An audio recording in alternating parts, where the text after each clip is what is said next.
Olá, um ótimo dia para você que está nos acompanhando desde a Hora do Agro. Está começando a partir de agora a BMC Pre-Market comigo, Débora Oliveira. Daqui a pouquinho também os nossos comentaristas. Hoje aqui comigo Marco Prado, Alex André e Eduardo Garuffi. Segunda-feira, 12 de junho, o dia está só começando por aqui, o dia mais romântico desse ano. Feliz Dia dos Namorados, né, para os devidos casais que estão aí nos acompanhando. Agradeço pela companhia de todos vocês, desde cedinho aqui com a gente, muito obrigada. Mas vamos lá falar de mercado, que é isso que interessa. Tem muita coisa importante para acontecer essa semana, decisões importantes, e as principais bolsas asiáticas já fecharam sem uma direção única, justamente com as incertezas econômicas que estão pesando nos papéis chineses, tanto no continente como em Hong Kong. Foram, inclusive, os papéis de tecnologia que conseguiram limitar as perdas maiores por lá, depois que o regulador do mercado indicou que vai apoiar o setor com políticas para o mercado de capitais. Na próxima sexta-feira, a decisão do Banco do Japão deve reafirmar a manutenção da política monetária acomodatícia. E é apenas um dos bancos centrais aí com decisão para ser divulgada essa semana, né? Enquanto isso, a gente vai acompanhando nesse momento também os principais mercados da Europa, que têm maior apetite por risco nessa abertura da semana, dominada por essas decisões de juros dos grandes bancos centrais. E aí que são, com certeza, o grande destaque dessa semana. O mercado espera de forma majoritária que apenas o Banco Central Europeu siga elevando juros nessa batalha contra a inflação. Para o Fed, a maior aposta ainda é pela pausa no aumento dos juros na quarta, mas haverá ainda um teste antes, né, que é justamente a divulgação da inflação ao consumidor de maio, que sai amanhã, terça-feira. Em relação às commodities, além da baixa do minério de ferro na sessão asiática dessa segunda-feira, o petróleo estende também as perdas da semana passada, com um corte da projeção de preços pelo Goldman Sachs e uma declaração do líder supremo do Irã, o Ayatollah Ali Khamenei, dizendo que o país está aberto a um acordo nuclear com o Ocidente, o que liberaria também essas exportações iranianas. Mas a condição imposta é bem difícil. É a manutenção da atual infraestrutura nuclear do país. Então, só para poder atualizar vocês nesse momento, a gente segue, olha só, com os índices futuros nos Estados Unidos todos em alta. Dow Jones Futuro subindo 0,13, S&P 500 Futuro subindo 0,31, Nasdaq Futuro subindo agora mais de 1%. Na Europa permanecem as bolsas também operando em um único sentido. DAX sobe 0,75, FTSE no Reino Unido 0,15, CAC na França subindo agora 0,69%. Mas sim, ainda permanecemos com queda forte aí nas commodities. Petróleo Brent caindo 2,29%, WTI também caindo 2,38% nesse momento. E para poder já a gente repercutir um pouco mais do que a gente tem aí dessa previsão de mercado, esse início de semana por aqui, deixa eu já dar um ótimo dia para os nossos comentaristas, porque a gente tem uma agenda econômica, né, um pouco mais relativamente esvaziada nessa segunda-feira, com os investidores também seguindo atentos ali ao andamento de matérias mais sensíveis aqui no Brasil no Congresso, como arcabouço fiscal, reforma tributária. Vendas do varejo de abril serão divulgadas na quarta-feira e a pesquisa mensal de serviços na quinta. Essa expectativa em relação a isso. Então vamos lá, Marco Prado, bom dia para você. Alex André, bom dia para você também. Obrigada pela companhia de todos vocês por aqui. Eduardo Garuffi, que também já está aqui comigo. Agenda mais vazia nessa segunda de dados, mas temos encontros importantes aqui essa semana, né? Bom dia, Débora. Bom dia, Alex. Fala, Edu. Tudo bem? E você que está assistindo o pré-market. Semana decisiva em juros aqui, né? Primeira coisa, o amor está no ar, né? Dia dos Namorados hoje e a semana começa aí já no Love. O amor venceu ou vai vencer essa semana no mercado, já que as decisões aí, se tudo vier como o mercado espera, deve ser mantida a decisão de juros aqui no Brasil, juros mantidos no Brasil, nos Estados Unidos, e como você mesmo disse agora, Débora, só a Europa deve levar os juros aí. Essa pelo menos é a expectativa inicial do mercado, que começa devagar e positivo. Na agenda econômica dessa segunda, temos um boletim Focus também semanal, né? Eu esqueci de falar aqui, mais cedo tivemos também o IPC-FIP, o índice que mede a inflação da cidade de São Paulo, perdeu força nessa primeira leitura do mês de junho em relação ao mês de maio. A FIP registrou uma alta de 0,11, depois da alta de 0,20 no fechamento do mês anterior. E na agenda política, esse encontro aí do Lula com a presidente da Comissão Europeia, Ursula von der Leyen, que já vai estar por aqui para poder falar sobre esse andamento desse acordo de livre comércio entre Mercosul e União Europeia. Está travado isso aí já há 2 décadas. Será que destrava agora, Alex?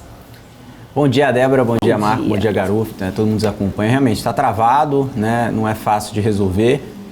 Mas falando sobre a agenda aqui, né? O Marco estava comentando um pouco, né? A gente tem esses acontecimentos ao longo do FED também lá no BCE na quinta-feira. Mas o que eu trago de destaque em relação, principalmente quando a gente olha pelos dados de inflação nos Estados Unidos, né? Que também vai sair ao longo da semana, inflação ao consumidor.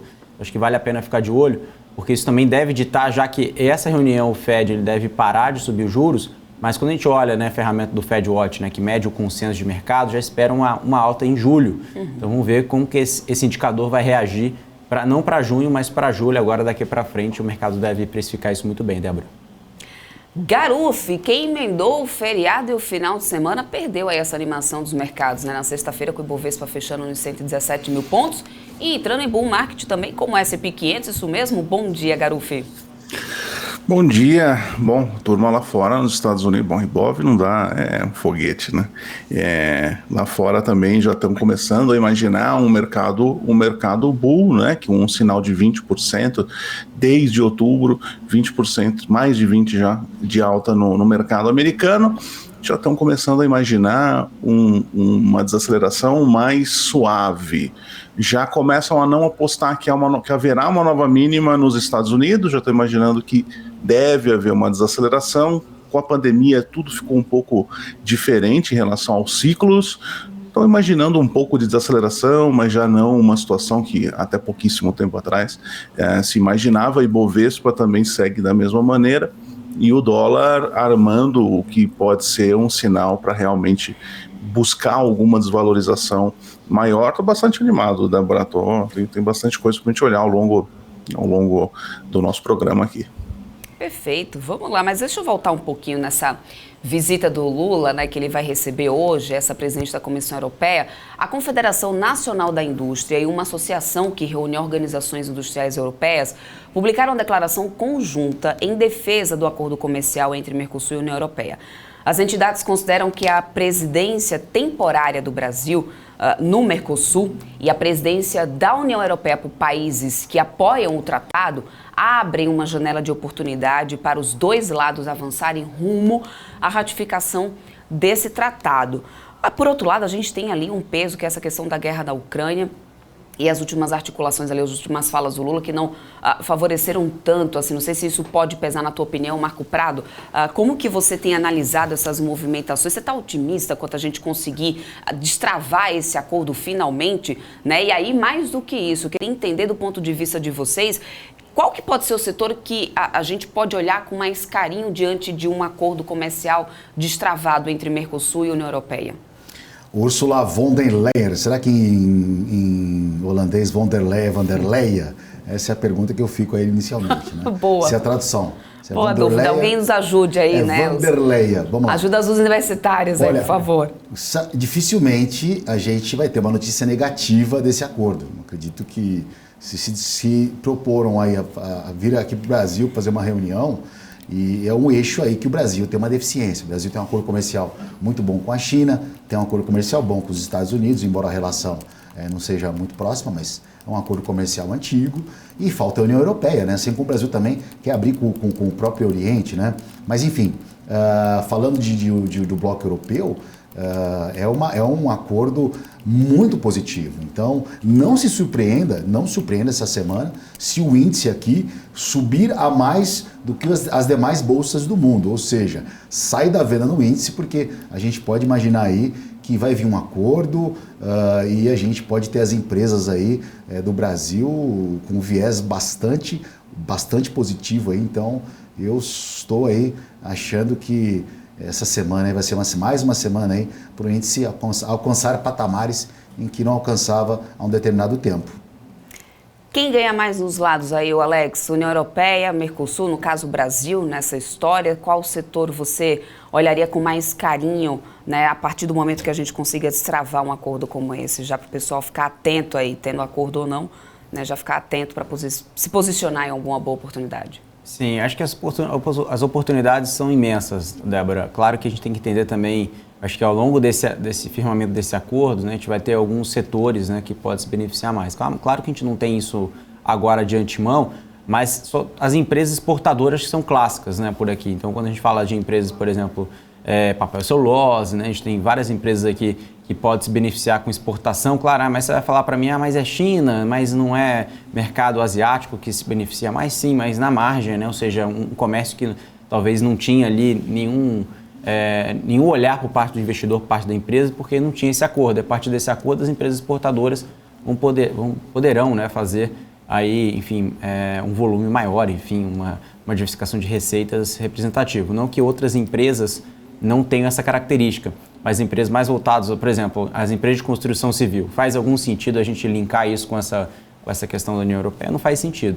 Né? Empresa de tecnologia aqui no Brasil, talvez não faça muito sentido, né, que tenha as tecnologias aqui no Brasil. As empresas de exportação, já que a grande parte, quando a gente fala de exportação, já exporta para o mundo inteiro, né, para a Ásia, para os Estados Unidos, por que não na Europa com esse acordo? Então, essa é o meu olhar, que eu fico com um pouco mais de carinho às empresas já conhecidas aqui na Bolsa como exportadoras. Olha aí, dessas exportadoras, ô Garufi, você daria aí um call para alguma delas para poder a gente viu, na verdade, na sexta-feira, com a queda do dólar ali, o setor de papeleiras acaba perdendo um pouco, porque tem ainda a questão do câmbio, né? Ou seja, não só as papeleiras, mas todas as outras companhias que estão atreladas ali às exportações acabam tendo essa variação também do câmbio. Mas um acordo entre Mercosul e União Europeia poderia realmente ali trazer um cenário, né, bastante interessante, né?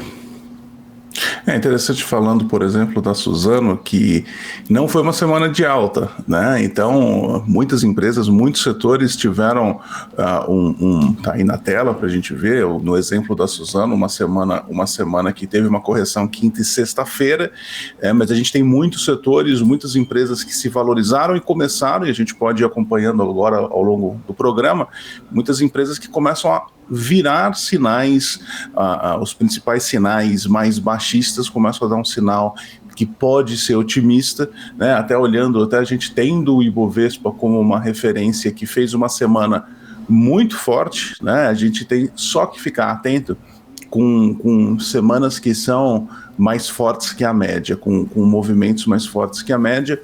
Muitas vezes o mercado precisa um pouquinho de espaço para descansar, então a gente vai ter que... Essa vai ser uma semana que eu acredito que, como o Marco estava falando, a gente pode ter realmente um movimento muito maior do que o esperado, até maior do que o mercado lá fora, mas eu ainda estou um pouquinho mais para o lado de ter uma pausa, um pouco de desaceleração, de volatilidade, para depois ter uma continuidade, mas estou definitivamente comprador no Ibovespa agora, Débora.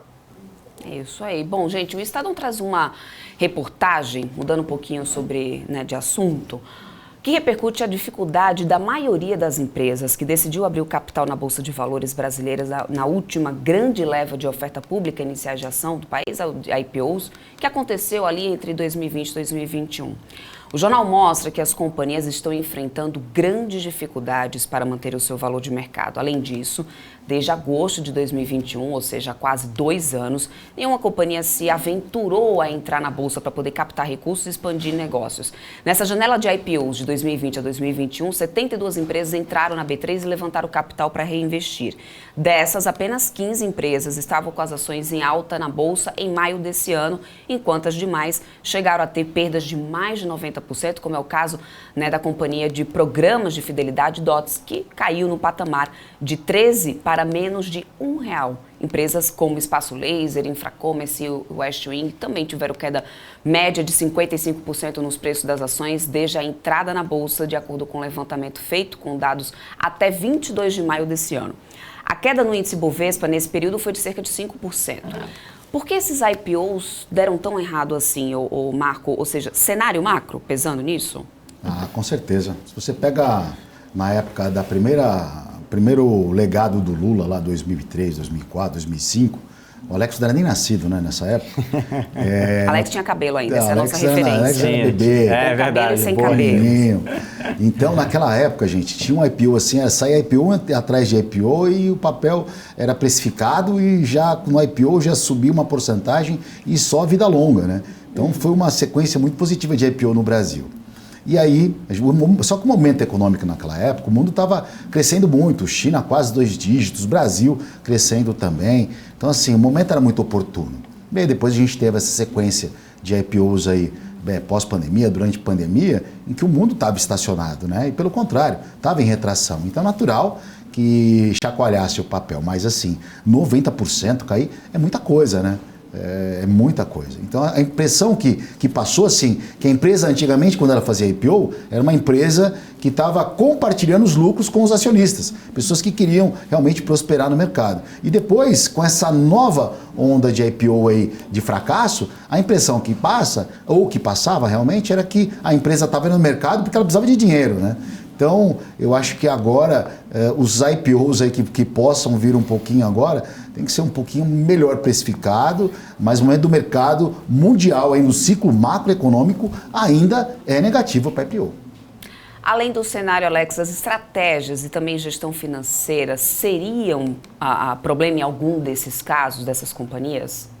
Com certeza, Débora. Várias empresas que receberam esse dinheiro do IPO, enfim, não conseguiu gerir muito bem, né, quando a gente via de estrutura de capital, né, quando a gente fala sobre isso, e agora começa a ter uma dificuldade com juros mais altos, desde quando foi ali, né, em 2020, 2021, juros era um dígito, né, agora a gente está em 13,75. Então a dificuldade é imensa para várias companhias. Acho que um fator também que a gente precisa ressaltar é a pulverização de capital, né? Anos atrás nós não tínhamos muitas empresas, né? Se a gente comparar com os Estados Unidos é uma sacanagem, mas aqui no Brasil a gente já vem crescendo, né? Esse número de empresas listadas, né, desde lá de trás.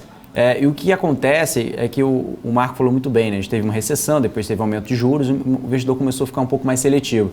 E essa pulverização de capital, ou seja, eu lembro muito bem naquela época dos IPOs em 2021, que os investidores, a gente viu alguns papéis, uma rotação de papéis, né? Porque o dinheiro que estava aplicado em bolsa, a gente não via um net new money, né? Ou seja, a gente não via um novo dinheiro, ou seja, o investidor estava transacionando, estava rotacionando dentro desses IPOs, aí depois o investidor ficou um pouco mais conservador, indo para renda fixa, enfim, então foi um conjunto de fatores. Resgate por parte dos fundos, tem alguns papéis aí que caíram, como você falou, mais de 90%, e um dos fatores não foi só juros, consequência dos juros, né? Ou seja, o juro subiu, os grandes fundos que estavam alocados nesse ativo tiveram que vender a qualquer preço, porque teve resgate dos investidores, né? Então é uma consequência, né? Acho que o juro é o que mata o investidor no ponto de vista geral para quem está olhando para a Bolsa, né? Então eu queria destacar dois papéis dessa lista que você falou. Um está nessa lista, que é a Infracommerce, né? Isso nem vou falar um pouco da tese, não vou ficar delongando muito aqui, mas é um dos ativos que a gente sabe que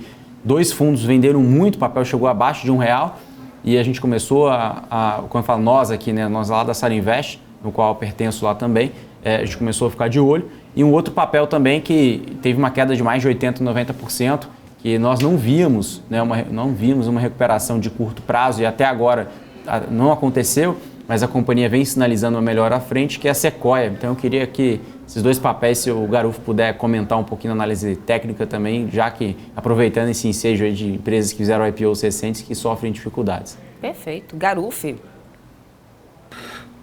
Me fala o ticker dele, porque esse IPO geralmente Sequoia não brinco. SEQL3, Sequoia SEQL3, aí depois eu falo da Infracommerce. Vamos lá, vamos dar uma olhada nele. Ó, papel mais curtinho, vamos ver se está na tela, já está na tela.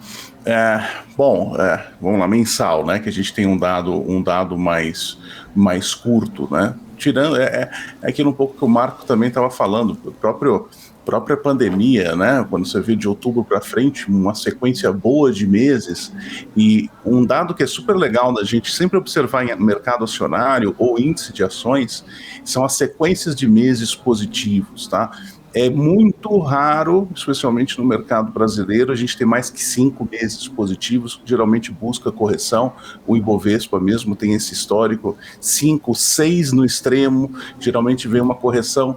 Nesse caso, e uma coisa que eu sempre olho bastante, é sequência de meses negativo, que tende, se o papel não está bem, se as notícias ao redor da empresa não estão legais, eles tendem a mensurar, ou seja, fazer movimentos, duplicar o movimento para baixo. Esse é o tipo de situação no gráfico mensal que eu não imagino, eu não me pego pensando em compras. Quando eu volto para o gráfico semanal, eu vou olhar uma situação que é aquela que a gente vem conversando bastante, uma tendência de baixa clássica. Então, no gráfico é difícil você pegar uma tendência de baixa de livro, né? Como a gente chama, com fundos, topos mais baixos, força. Então, as semanas de baixa são fortes. Muito difícil eu me pegar imaginando comprar a Sequoia, a não ser que quebrasse essa linha de tendência primeiro, quebrasse essa inércia e começasse a armar pivôs de alta aí, no gráfico. Agora. E o outro é Infracommerce, não é isso, Alex? É isso aí, IFCM3. Vamos lá. Vamos ver se essa anima um pouco. Você está tampado esse papel e não quer falar, né? Essa daí. Eu sempre fico pensando assim, puxa vida, eu só trago análise triste e pessimista para a turma, mas daqui a pouco muda. É um pouco diferente. É uma tendência de baixa, mas é um pouco diferente.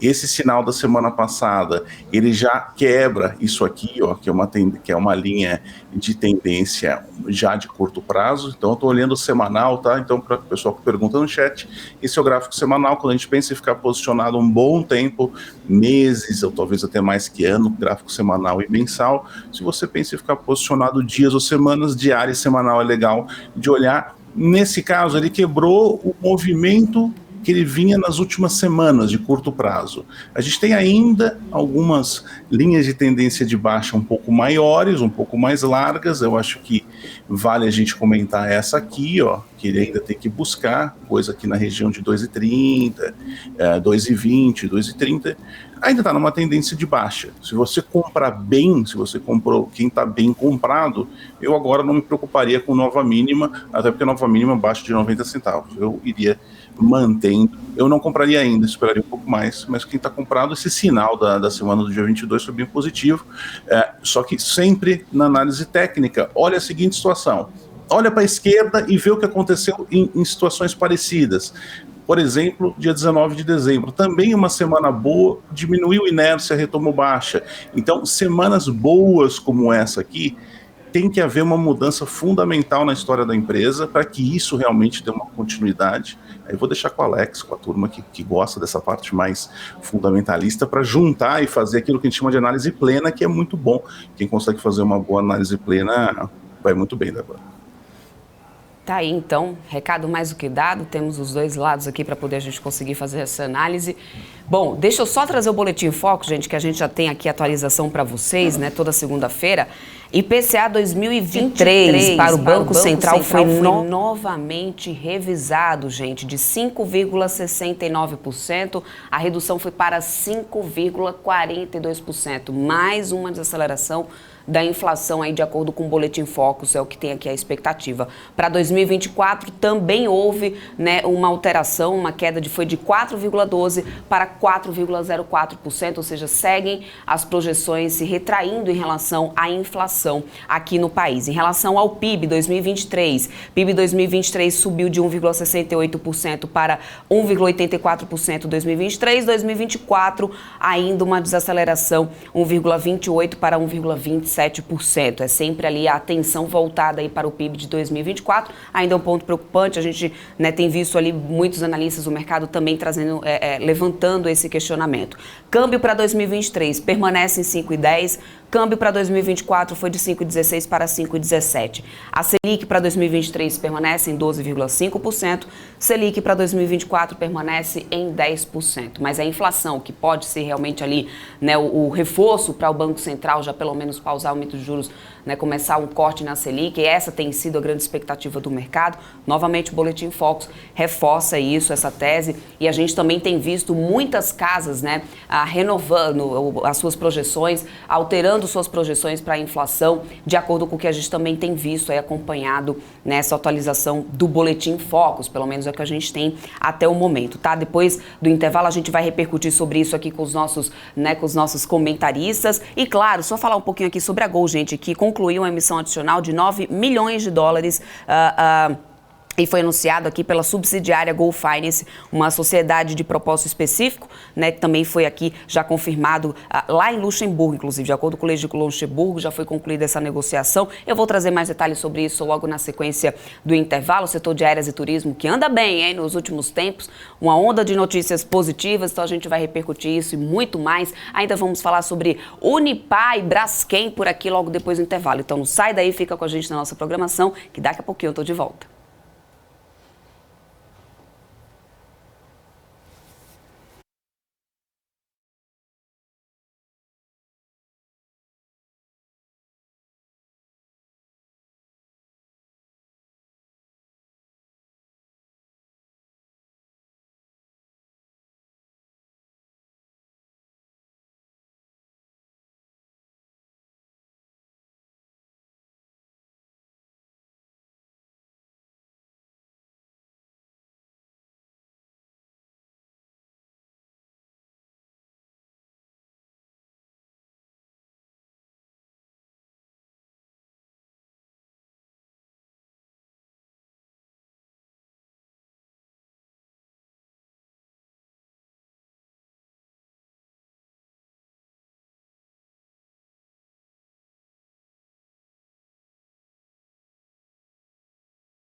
BMC News, informação que gera valor. Estamos de volta e já começando aqui com o índice futuro do Bovespa em operação, que já bateu 0,22 de alta, agora está em 0,20 nesse momento, 117.380 pontos. No dólar futuro também, a gente vai começando aqui, olha só, queda de 0,20, moeda americana aqui cotada 4,89 nesse momento. Garufi, vamos trazer essa abertura aqui desse Winfoot para o pessoal, para a gente ver qual seria aí mais um rompimento aí para a gente conseguir entender se a gente busca esse 120 no Ibovespa quando abrir? Vamos lá. Estava aqui, inclusive, olhando. A gente tem uma abertura, especialmente vou falar um pouquinho mais de curto prazo, 15 minutos. O que formou no final da sexta-feira foi, para mim, classicamente, de maneira clássica, uma bandeira. Tá? E ele vem nesses primeiros 15 minutos. É legal olhar. Algumas pessoas olham 5 minutos, outras olham 15, especialmente quem está ali no day trade ou no intraday, né? Essa primeira barra dos 15 minutos é interessante ver a formação. O pessoal tem que ficar bastante de olho na máxima de sexta, 117.830 no futuro. Né? A gente pode ter dois cases aí, uma bandeira que renova máximas de sexta-feira e segue a vida, ou eventualmente um padrão que é um topo duplo. Topo duplo, aí sim o mercado arma o que pode ser uma correção maior. Lembrando que em tempos gráficos intraday a gente tem médias bem distantes, média de 200 períodos distante, o próprio 5 minutos aqui, a média de 200 períodos está mais abaixo, então eventualmente armar uma correção não significa que perdeu o case de alta, significa que é uma pausa. Eu, por enquanto ele não fizer realmente um bom fechamento, Débora, de 1 a 2 barras aqui no intraday boas, que me mostrem um sinal de vontade de ganhar a máxima de sexta, eu vou ficar um pouco quieto e acompanhar o dia para ver como é que vai. Maravilha. O Marco Prado, tivemos esse PCA aí novamente sendo revisado para baixo pelo Boletim Focus. Mais um reforço, né, para o Banco Central ali, para trazer realmente aí uma boa notícia, pelo menos que a maioria do mercado espera, de corte nessa Selic? Né? Mais uma indicação aí. Já era esperado, né, dos indicadores que saíram na semana passada, que o IPCA viesse um pouquinho abaixo ainda, forçando ainda mais uma possibilidade de corte de juros, né? E a gente tem na quarta-feira, na verdade, né? Mesmo que o Banco Central mantenha os juros agora na quarta-feira, vai ser importante o comunicado para as próximas, né? E eu acredito que esse comunicado deve, pelo menos o seguinte, ter um tom bem mais dovish, mas bem mais dovish mesmo, né? Dovish é um comunicado de queda, de corte na próxima reunião ali, o que o mercado pelo menos espera, né? Então, se não vier o corte, né? Vamos voltar a falar de mercado, gente? Alex André, Unipar, apresentou nesse sábado essa proposta aí para compra do controle da Braskem, a Novo Honor, e aos principais credores também da antiga Odebrecht. Segundo foi apurado pelo valor, a operação pode girar em torno dos 10 bilhões. O preço final vai depender, né, do desconto que pode ser concedido pelas instituições financeiras na renegociação das dívidas. Pela proposta, a Unipar fará uma OPA para acionistas minoritários da Braskem, detentores de ações ordinárias e preferenciais classe A e de classe B, bem como também uma oferta para aquisição de até a totalidade das ações preferenciais classe A representadas, né, por ADRs e listadas lá na NYSE, lá em Nova York, né? Alex, o que muda para o investidor de Braskem, para quem tem Braskem nesse momento na carteira? Débora, isso é bom porque aumenta a competitividade pelo ativo, né? Então isso, enfim, justifica, né, essas notícias que vêm saindo ao longo das últimas semanas, até que são controversas por certa parte, né, o que a gente viu na semana passada, sendo desmentidas, mas uma notícia dessa sendo vinculada pela Unipar, sendo confirmada, é uma notícia positiva, porque o ativo realmente é um ativo estratégico, um ativo que tem valor e que não está no seu melhor momento agora operacional. E a Unipar é uma empresa que pode gerar sinergias, né, com a Braskem. Então eu vejo com bons olhos essa notícia. Claro que falta muito ainda para ser discutido, mas só uma sinalização, né, de compra por parte da Unipar, isso traz sim um apreço para o papel, né, ou seja, uma movimentação, um olhar a mais em relação ao ativo estratégico, no caso é a Braskem. Braskem é muito difícil a gente ter um ativo desse, um segundo ativo desse no Brasil, de tamanhas proporções, né? Então acho que é um ativo que eu gosto bastante, olhando em relação a operacional. No melhor momento agora a gente sabe que as spreads das resinas não estão dos melhores, mas justifica, né, alguns players já querendo montar algum tipo de posicionamento estratégico para a compra da companhia. Isso traz aí um apreço maior para o papel. Perfeito, Garufi. Vamos dar uma olhadinha então nesse papel de Braskem, também se puder dar uma olhada em Unipar, para poder o pessoal já ficar atento na segunda-feira na abertura, para o que a gente, né, pode ter pela frente depois dessa notícia. Vamos dar uma olhada no gráfico então. Vamos lá, começando com Braskem aqui, a gente tem obviamente uma semana bem positiva. Se a gente olha o diário, a única preocupação que eu tenho e que vale a gente ficar de olho é numa média de longo prazo, que é de 200 períodos. Ela funcionou muito bem aqui em cima, então a gente tem alguns momentos em que o mercado respeitou bastante. Lógico que com mudança de contexto no fundamento da empresa, nas notícias, a história dela faz com que esses pontos importantes se rompam, mas esse aqui, de qualquer maneira, a média de 200 dias, que é uma média muito, muito olhada pelos investidores, por fundos, por grandes investidores, acho que tem que ficar bastante de olho. Ela está em 26 e 28, fez uma sequência boa, vem também naquela mesma história que eu mencionei no índice, veio fazendo aqui um pivô. Então, agora imaginar que esse pivô ganhe a máxima do dia 8, sem ter muita briga nessa região. Acho positivo, acho bem possível a gente conseguir vencer, mas eventualmente a gente vai ter uma briga aí no caminho, tá?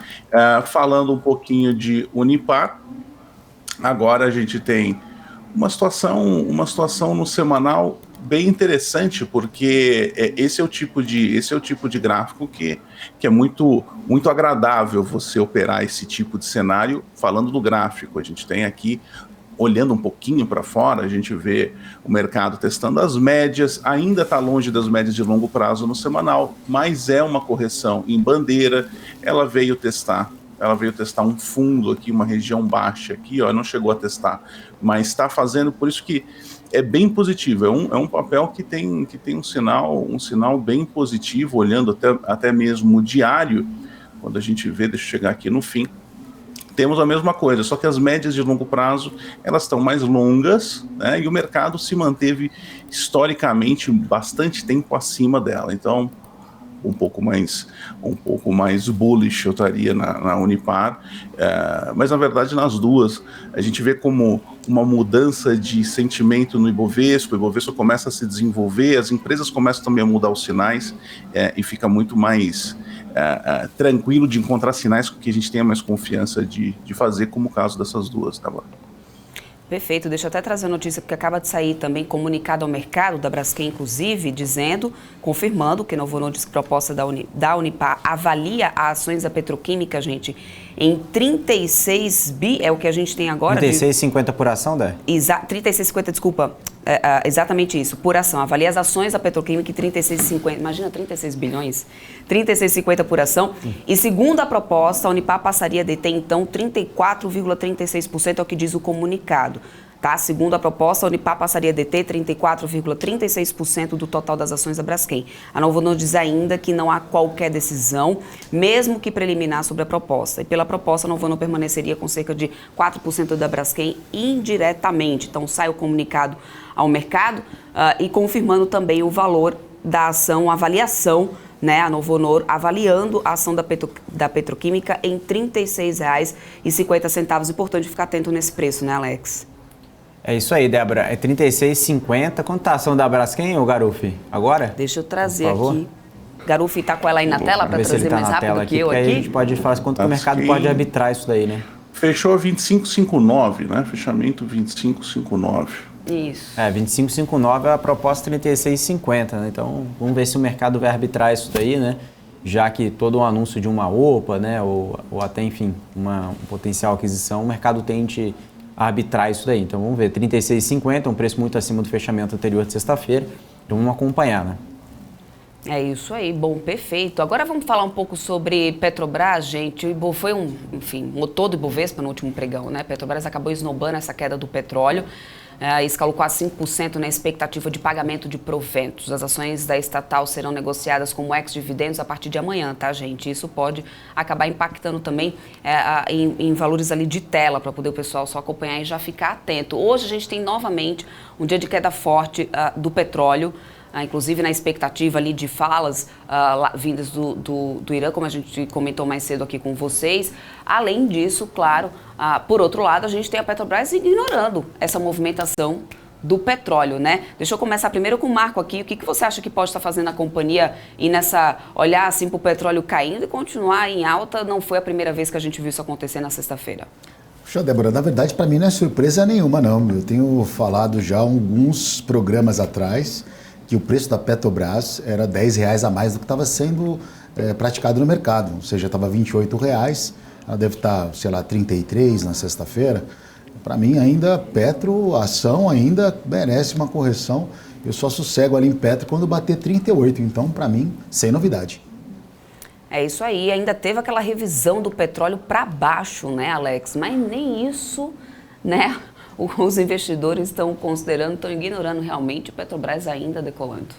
Exato, Débora. Eu só fico um pouco receoso em Petro, não porque está na máxima histórica, eu não fico muito preso a isso, mas eu fico preso em relação a dividendos, né? Será que depois que caiu os dividendos, é a famosa turma que compra para os dividendos e depois, mesmo que ajusta, vende, né? Para mim não faz sentido nenhum isso daí, comprar só para os dividendos. Se você comprar por causa do fundamento, que a empresa está barata, que ainda vai continuar entregando bons resultados de dividendos, ok. Mas só para um dividendo específico não adianta nada, porque o mercado ajusta isso a preço, né? Então, eu acredito que em grande parte pode ser isso daí, Débora. E o fluxo gringo aí que pode impulsionar ainda mais o papel. Essa é um racional, ou seja, se nós tivermos aí um fôlego, né, adicional, o gringo pode continuar comprando Bolsa Brasil, né, ou seja, aqui nosso Ibovespa, que naturalmente seria a Petrobras e Vale, né? Então, depois do dividendo, o papel também pode continuar apreciando. Mas se tivermos aí alguma leitura negativa ou até neutra, o mercado pode realizar naturalmente, seria totalmente normal, na minha opinião, depois dos dividendos. Garufi, vamos de gráfico aí de Petrobras na tela. Vamos lá. Petrobras, né? O Marco diz que espera ela mais cara ainda. Eu também concordo que Petrobras é muito barata, especialmente quando a gente compara com outras empresas que exploram o petróleo, né, que estão na categoria da Petrobras lá fora, né? Eu mesmo surfei bastante com ExxonMobil e outras na área, e a Petrobras, se a gente dolariza ela ainda não está em máximo histórico. Mas o que ela fechou na semana passada, essa barra, inclusive o Ibovespa, ele tem muito mais a cara da Petrobras na semana passada do que o próprio Itaú ou Vale, que são grandes pesos no Ibovespa. Então a Petrobras realmente puxou. Olhando o gráfico de longo prazo, logicamente a gente tem aqui uma super máxima, tem que ficar de olho. Eu agora vou só colocar uma coisa que é importante aqui, ó. Vou fazer o seguinte, ó. Vou dolarizar a Petrobras. E aí vou falar para a turma, que é uma coisa que eu faria, olhar algumas máximas da Petrobras dolarizada, tá? Então a gente sempre, e logicamente lá fora, DRs e tudo mais. Então eu gosto muito de dolarizar os papéis quando eu imagino que tem investidor vindo, aonde ele pode ir. Então ele está imaginando 7, 8, 9 dólares como alvo. E aí, pensando com a cabeça do investidor estrangeiro, vai depender muito de como o dólar vai andar ao longo do tempo. O dólar se desvalorizando, ou seja, o dólar quando se vai se valorizar e a gente tem investidor estrangeiro comprado é uma coisa, quando ele se desvaloriza é outra, então a gente vai ter que ver ao longo desse movimento do dólar versus das empresas, como é que vai ser o movimento dos estrangeiros, mas super positivo, porque o Petrobras realmente merece dar uma valorizada, viu, Débora? Perfeito. Marco, despedida aqui, recadinho final para o pessoal que está começando a semana, começando essa segunda-feira, um Infute batendo ali já casa do quase 70, 0,70 de alta. Seu recado aqui para o pessoal. A segunda começa como terminou a sexta-feira. Bolsa subindo, dólar caindo, e eu ficaria de olho hoje, uma ação especificamente na Cielo. Aí a gente fala amanhã dela. Perfeito, olha só, anota aí, pessoal, qual é importante. Marco, amanhã eu perguntarei para você sobre Cielo, então. Alex André, quero me despedir de você trazendo um pouco dessa CVC, que teve mais um dia aí de uma grande valorização. Quero resgatar o que a gente até comentou, né, na semana passada aqui, sobre essa questão da CVC, né? Houve, claro, mudança de CEO na companhia, tem ali, foi anunciado inclusive investimentos na companhia, mas essa alta dessa forma, e mais de um dia, é muito exagero do mercado no papel? Débora, acredito que sim, porque o follow-on deve ocorrer, pelo que o mercado acompanha, na casa entre R$3, né? Ou seja, o papel está acima de 4. Então não faz muito sentido, né? O mercado pode corrigir isso em um determinado momento e trazer um overhang para o papel, já que a própria CVC já deixou claro, né, um aumento de capital à frente, né? Isso deve acontecer. Então, ou seja, isso o mercado não vai colocar no preço entre R$4, ou seja, no preço de tela. Precisa ter um desconto para estimular os atuais acionistas a subscreverem. Então essa é a minha opinião, Débora, já que CVC tem mostrado aí algumas certas dificuldades, mas operacionalmente ela, não vou dizer que ela está no melhor dos mundos, mas comparado com pandemia nem tem como comparar, né? A companhia vem melhorando trimestre após trimestre. Claro que o financeiro, né, os financials, a estrutura de capital está bem complicada, mas a companhia tenta mudar isso aí com mudança de CFO, né, mudança de CEO. Vamos ver o que vai acontecer daqui para frente, Débora, mas esse follow-on, na minha opinião, foi um exagero o mercado puxar para cima dessa magnitude, viu? Perfeito. Alex André, seu recadinho final, então, para essa semana que está só começando?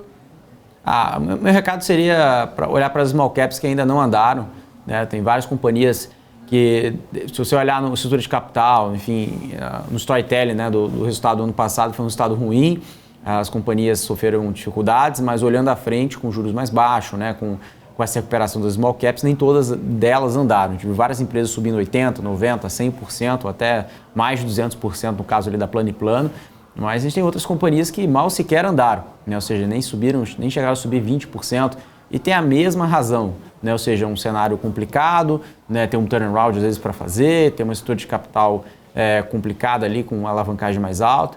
Mas essas teses aí que comprando nesse momento, para quem tem um perfil um pouco mais arrojado, né, e acredita na virada da companhia, a gente pode ter aí ganhos exponenciais à frente. Não vai acontecer isso em 1 mês, 2 meses, mas os preços, né, são poucas janelas que apresentam oportunidade, Débora. Então esse é o meu recado para olhar para esses tipos de companhias. Combinado, Alex André. Te espero por aqui amanhã Uma ótima segunda-feira para você. Garuf, eu quero dar uma olhada nessa CVC, porque depois de ter batido mais um dia de quase 10% de alta, liderou altas no Ibovespa, quero olhar esse gráfico aí contigo para ver se de repente isso não pode reverter aí facilmente, né, de acordo com o que a gente tem de histórico da companhia. Nos gráficos semanal, ou seja, a gente quando mostra uma semana, né, em cada candle é uma semana, a gente teve uma quebra importante de uma linha de tendência de baixa, ou seja, de um movimento que vinha seguindo ali o seu ciclo. Houve essa quebra. Para quem gosta de apostar em retorno à média, ou seja, pegar o mercado em extremos e apostar que o mercado volta para suas médias, né? O que são as médias, né? Especialmente essa mais curta de 20 períodos, que é um 20 períodos do mensal. A gente tem a 200 semanas aqui, então estamos falando tem bons patamares de alvo, tá? O que eu só ficaria um pouquinho mais cauteloso é que a CVC no gráfico diário, que é super, super bacana da gente olhar para estar no médio prazo, ela fez aquilo que a gente já mostrou hoje. Ela teve, que é uma média importantíssima, que é de 200 dias, ela teve na sexta-feira bastante... apareceram, né, os vendedores ao fim do pregão na sexta-feira, justamente numa média que você vai sentar com gestores, você vai falar com bancos, quem tem na tela o mercado tem uma grande chance de ter essa média e o mercado reage muito aos 200 dias, então ficaria um pouco de olho. Pode ser um pouquinho alto agora. Então, o que eu quero dizer com alto? A gente também tem que tentar reagir ao que o mercado vai mostrando. É uma boa pernada de alta, pode dar um potencial muito bom, mas muitas vezes tendências, elas são tendências, elas tendem a permanecer. Muitas vezes o investidor ele fica ansioso de pegar o primeiro movimento que vê como se fosse o último que fosse ter na vida. Não é. Em tendência, a gente tem muitas oportunidades de capturar um bom pedaço, um pedaço interessante da tendência. Então, às vezes numa situação como a CVC, sendo uma virada de humor nela ou não, vão ter correções que dão oportunidades, é o que a gente chama de bandeira, vão ter ali os pivôs que dão oportunidade da gente entrar. Se você está desconfortável, espera um pouquinho mais, espera de fazer uma correção, e ver se essa correção dá certo, e aí sim você consegue se posicionar com um risco muito menor e estruturando uma operação muito mais interessante. Combinado, então. Só para a gente encerrar uma análise rápida da Vale, que não dá para a gente deixar de falar sobre, é um outro papel importantíssimo no nosso índice. A gente tem tido queda aí do minério de ferro, a Vale nesse patamar aí dos 60 e poucos reais, né, e um setor um pouco mais travado diante da demanda que a gente tem acompanhado global. Então, só para a gente deixar o norte aí já para o investidor para essa semana, investidor que está em Vale, o Garuf. Você vê como a Petrobras foi forte, né?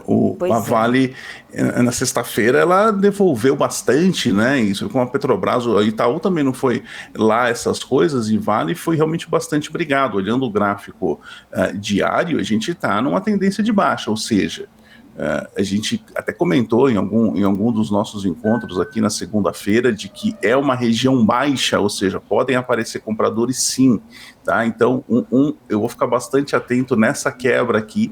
Eu gosto bastante do gráfico semanal, não foi legal, olha, quando a gente olha a semana da Vale, semana passada, uma semana indecisa, ou seja, o cuidado que a gente tem que tomar, eu sendo vocês aí do lado de vocês, pessoal, em casa, olhando os gráficos de Vale, olhando o preço de Vale, atento à mínima da semana passada. Porque o mercado eventualmente vencendo a mínima da semana passada pode confirmar que todo o movimento que veio de baixa é um movimento de fato que está tendo de novo uma vontade de fazer preços mais baixos. Ela vencendo essa mínima, ela pode eventualmente vir buscar até mesmo abaixo de 63, com uma certa tranquilidade, vai brigar aqui em alguns pontos importantes, mas eu ficaria bastante de olho. Esse é o tipo de barra, Débora, que a gente chama de pausa, ou seja, o mercado ficou de lado, ele não teve uma definição, e pausas, geralmente, eles tendem a continuar a tendência que vinha. Então, como vem numa sequência de semanas de baixa, eu ficaria bastante atento e tomaria cuidado com os extremos da semana passada, especialmente o extremo inferior.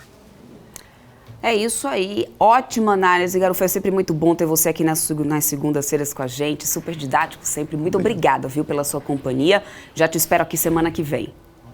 Boa semana para todos. Obrigado, Débora. Obrigada, tchau, tchau. É isso aí, gente. Vamos continuando por aqui, de olho nesse índice futuro do Ibovespa, 0,66% de alta, 117.915 pontos é que a gente tem no IFUT. Uma última notícia aqui para a gente ir encerrando esse pre-market. Rumo registra altas, gente, de 7% nos volumes transportados em maio e na comparação anual, tá? E queda de 2,9% sobre os volumes transportados em abril. Segundo a companhia, os produtos agrícolas respondem por mais de 5 bilhões de toneladas aí no mês, com destaque para a soja, inclusive. Então tá aí, recado dado, Rumo que registrou alta de 7% nos volumes transportados em maio, Rumo que fechou na sexta-feira numa queda de 0,75%, foi o que a gente teve no setor, inclusive, eu tô de olho aqui, foi o setor que ficou inteiro em queda, e aí vamos ficar de olho também nesse índice Bovespa, de como que vai abrir depois desse IFUT aí alto, depois dessas revisões, mais uma vez, né, no Boletim Focus de IPCA para baixo, em 2023. Em relação ao dólar futuro, a gente segue com a queda, que nesse momento a queda agora é de deixa eu trazer aqui o dólar para poder a gente acompanhar. O dólar tá caindo agora, estava na casa dos 4,80, né? Minha tela não vai me ajudar aqui agora, mas estava na casa dos 4,88, queda nesse momento, continua assim o dólar futuro. Daqui a pouco eu atualizo mais para vocês, inclusive trago a abertura ao vivo no Ibovespa às 10 horas da manhã. Lá no BMC, que está chegando no BMC News, está chegando a partir de agora, junto com a Paula Moraes e com o Felipe Nascimento, a gente vai trazer aí todas as movimentações da Bolsa, as últimas notícias, inclusive, também, né, de como que a gente vai trazer esse mercado, como que vai operar esse mercado nessa semana importante de decisões aí de todos os bancos centrais pelo mundo. Somente o Banco Central Europeu deve continuar aumentando os juros, pelo menos essa é a expectativa, né, do mercado. Fed pode pausar, aqui no Brasil a grande expectativa é também por pausa ou queda da Selic já, então a gente vai ficar de olho, inclusive esperando, né, já que a abertura do mercado às 10 horas da manhã, quando eu retorno